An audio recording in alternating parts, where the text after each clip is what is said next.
സർക്കസുകാരുടെ കൂട്ടത്തിൽ കാണാൻ കൊള്ളുന്നൊരു പെണ്ണുണ്ടെന്ന് കേട്ടപ്പോ ജസ്റ്റ് ഒന്ന് കണ്ടുകളയാൻ തോന്നി. കണ്ടപ്പോ ഒന്ന് തൊട്ട് കളയാൻ തോന്നി. സത്യം അത്രേ ഉണ്ടായിരുന്നുള്ളൂ. പക്ഷേ ഇത്രയും ധിക്കാരം കാണിച്ച സ്ഥിതിക്ക് ഇനി ഞാൻ വെറുതെ ഇരുന്ന കൊള്ളൂടാ. ശരിയാ, അത്രയും പേരുടെ മുമ്പിൽ വെച്ചായത് സുരേഷിന്റെ ഇമേജിന് ക്ഷീണമാ. ഒരു പണി കൊടുത്തേ പറ്റൂ. എടുത്തിയാടണമെന്നാ എന്റെ അഭിപ്രായം.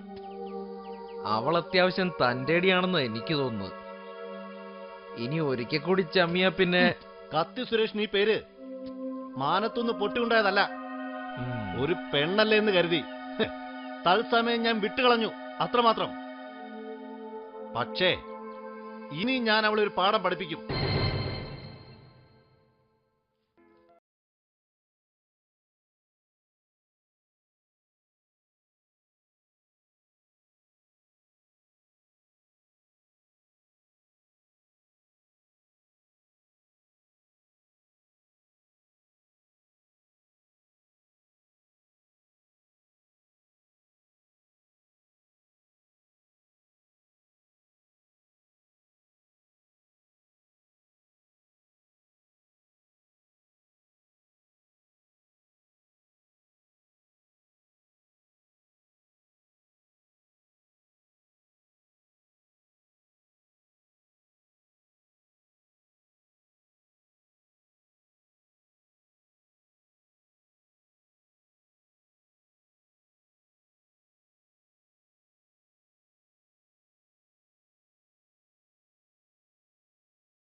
ആരൊന്നും പ്രതികരിച്ചില്ല. അത് പെട്ടെന്നായപ്പോ അതാ കുഴപ്പം. നമ്മൾ ഈ വലിയ മനുഷ്യന്മാർക്ക് ഒരു കുഴപ്പമുണ്ട്, സത്യത്തിന് മുമ്പിൽ പകച്ചു പോകും. പപ്പ ഒരു സർവ. ശരി ഭാഷ. എത്ര നേരം ഇവിടെ ഇരിക്കണോ? അവര് വരുന്നുണ്ട്.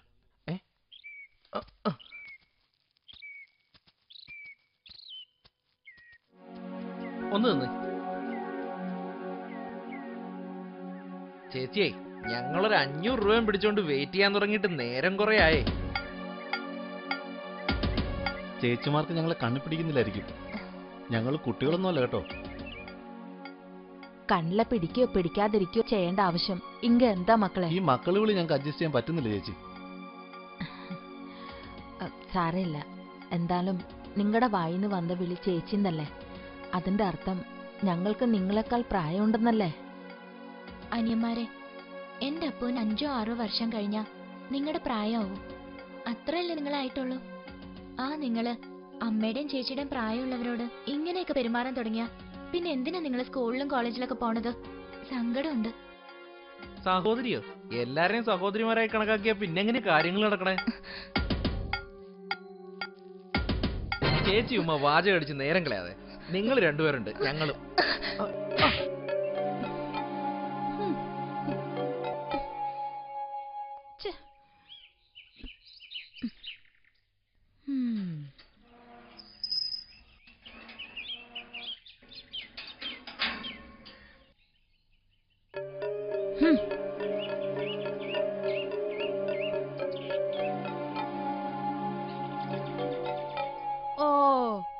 ഊരിയൂറ്റലൊക്കെ കഴിഞ്ഞ് വന്നോ?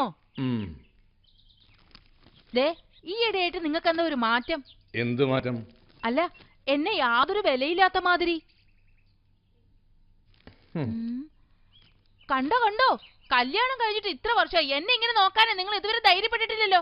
എന്നിട്ട് ഇപ്പോ യഥാകാലേ യഥാർത്ഥ ബുദ്ധി. എന്ന് വെച്ചാ? ഓഹോ, നിനക്ക് ഇംഗ്ലീഷ് അല്ലേ മനസ്സിലാവൂ. അങ്ങനെ പരിഹസിക്കൊന്നും വേണ്ട. കഴിഞ്ഞ മീറ്റിങ്ങിനെ എന്റെ ഇംഗ്ലീഷ് സ്പീച്ച് കേട്ടിട്ട് ഡോക്ടർ ലീലാമ്മ പോലെ അന്തം വിട്ട് നിന്നുപോയി, അറിയാവോ? അന്തം വിറ്റില്ലെങ്കിലല്ലേ അത്ഭുതമുള്ളൂ. അവരൊന്നും പറഞ്ഞില്ലേ? എങ്ങനെ പറയും? ശരിയാ, അവരല്പം നിലവാരം കൂടിയ സ്ത്രീയാ. അതുപോട്ടെ, നീ എന്താ ഈ കൂട്ടിലിട്ട വെരുവിനെ പോലെ ഒന്ന് കറങ്ങുന്നത്? പുറത്തേക്കൊന്നും ഇറങ്ങുന്നില്ലേ? എങ്ങനെ നടക്കാതിരിക്കും? എന്റെ മോനൊരു അപമാനം വന്നാൽ എനിക്ക് സഹിക്കോ? നിന്റെ മോനോ?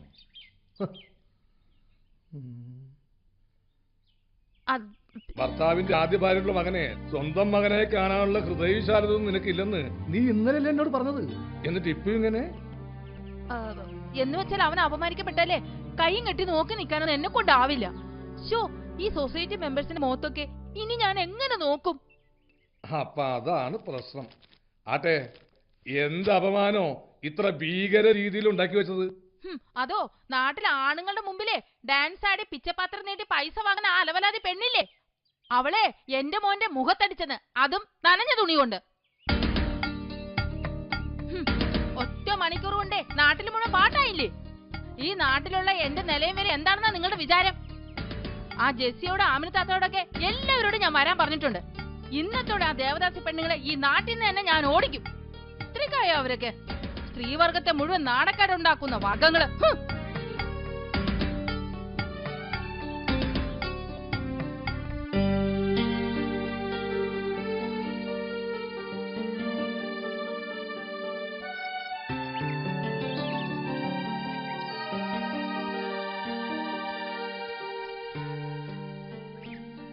എന്തേ? എന്റെ മോന്റെ കാര്യം ചോദിക്കാൻ വന്നാ.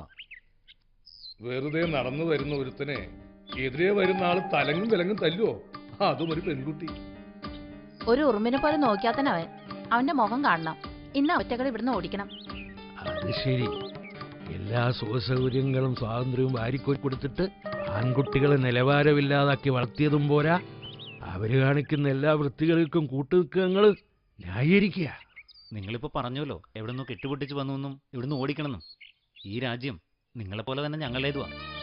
പിന്നെ ഓടിക്കൽ, അതിന് നിങ്ങളുടെ ആരെങ്കിലും സ്വകാര്യ ഭൂമിയിലാണോ ഞങ്ങൾ താമസിക്കുന്നത്? അല്ലല്ലോ.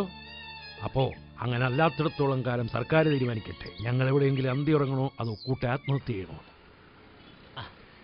എന്നമ്മ കൂപ്പിട சொன்னே? அப்படியா? என்னங்க? நம்ம புள்ளைக்கு வேலை கிடைச்சாச்சு. சென்னை ஹைகோர்ட்டில் கிளர்க்கு தான். அப்படியா? கடவுள் காப்பாத்தியாச்சு. ஆமா, அப்பாக்கும் அம்மாக்கும் நிம்மதியாச்சு. இல்லம்மா, எதுக்கு வேலைக்கு போனோம்? ஆமா வருது, நாளைக்கு வருது. குமார் கிட்ட அப்பா வருதுன்னு சொல்லிடு. கொடுங்க, இங்க கொடுங்க. ஆமாமா, அம்மாதான். ரொம்ப சந்தோஷம். அம்மா அப்புறம் கூப்பிடலாம். நீ நிம்மதியா இருந்த? ஆமாமா, வரலாம் வரலாம். சரி சரி, என் கண்ணு, என் முத்து.